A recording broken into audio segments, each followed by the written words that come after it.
Hello everybody, Brian Nunez from Cali Rod here, and in the past few videos we kind of walked you through the critical steps of building your own hot rod.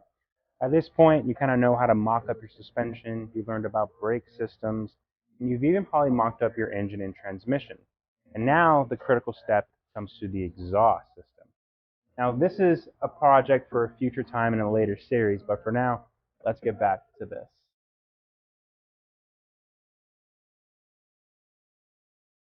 Now when it comes to your future exhaust system, the three foundational questions you need to ask yourself is, what type of exhaust manifolds or headers are you going to be running?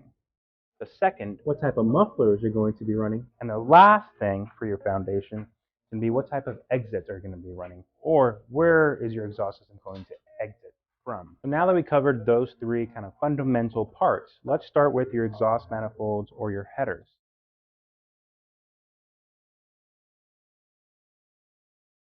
Now, like many parts on your future hot rod, it really sets the tone for what kind of era you're going for. I, like myself, am trying to go with kind of a 50s type of vibe, so I'm running the original kind of ram horn style on my small block Chevy. Now, you can go with like another very popular setup is a hugger system. That's more of a legitimate header, more performance style, and it's really tight, and the exits are usually very easy to work with on a hot rod. You're hardly ever going to be able to use long tube headers or even mid headers just because there's so much going on. It's so tight that you're going to go with either of the two options. But the options are truly limitless. Another really famous and popular option is the lake style headers, the Lakester headers. You even have those with downpipes, so you can actually go into a muffler system. You can put electric cutoffs on them. The point that I'm trying to make is there's plenty of options. Do a few Google researches, see what you like, see what era those are landing on, and if it's hitting the marks that you want to hit. And then once you make that decision, we can move on to the mufflers.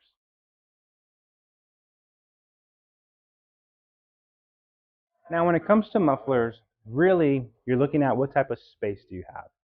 If you're running a four-link system, you kind of have a little bit more space. If you're running a ladder bar system, it gets a little bit more tricky. So again, that's why you need to have your suspension kind of mocked up, or at least understand what you're going to be using. But when it comes to mufflers, we're not going to get into the specifics of what type of mufflers are running. There's several types with different performance advantages, sound advantages. There's even glass packs that you can research. And glass packs are usually really cheap. A lot of people use them, nothing wrong with them, but glass packs do expire.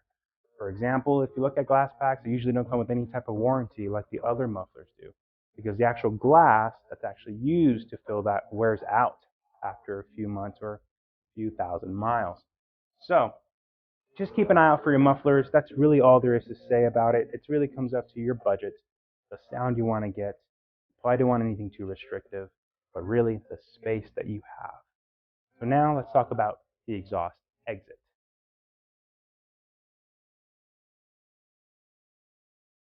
Now when it comes to your exhaust exits, it's really a style thing. Do you want tubes coming out of here? I personally opted out for that. I thought it would be too many circular items here to throw the look off, so I went with the 60-degree going out. You'll see them exiting in front of the actual rear tire. That's an option as well. It's really a style preference. The one thing I will say is try to stay away from exiting directly underneath your body, underneath your seat. Even in a roadster, that's going to cause a pretty heavy drone that's going to get pretty annoying pretty quick. Although it's a cheap solution and a very simple solution, something you might regret later.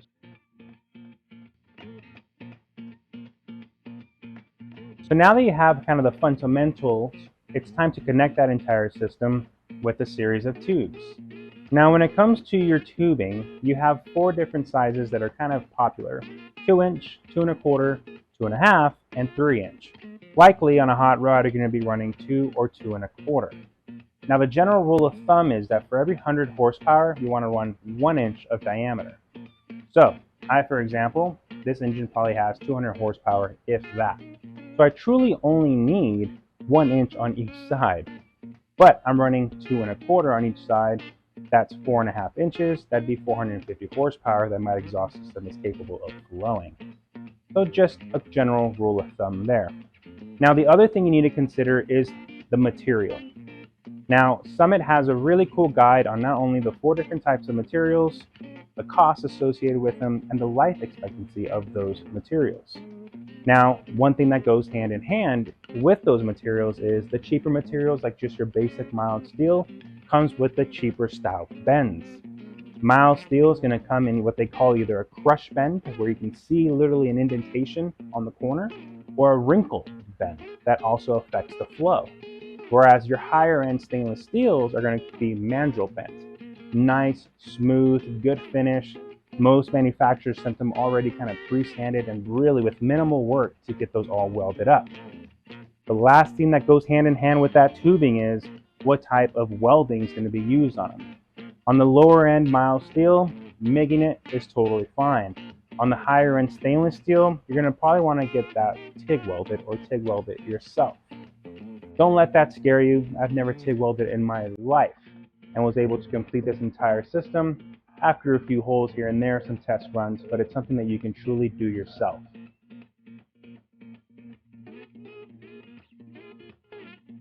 So we talked about kind of the fundamental things you need to think about, the exhaust tube. Now the last final pieces comes to those little miscellaneous parts. For example, do you want to run an X pipe or an H pipe? Truly, the performance advantages for either of those is pretty minimal unless you start running extreme horsepower. We're talking 450, 500 and above. But truly what those things do is just change the tone of your engine, especially depending on the firing order of your specific motor. It really kind of levels it out. It kind of gives you less of a rasp. In my opinion, that's kind of what hot rodders are going for. So more likely X pipes and H pipes are not going to be used. There's also other little parts like flex pipes. If you're feeling you're going to have a cam and the motor's going to be vibrating a lot, you might want to consider a flex pipe. There's a bunch of other miscellaneous things that you can find, but truly are probably not necessary for your basic good hot rod build.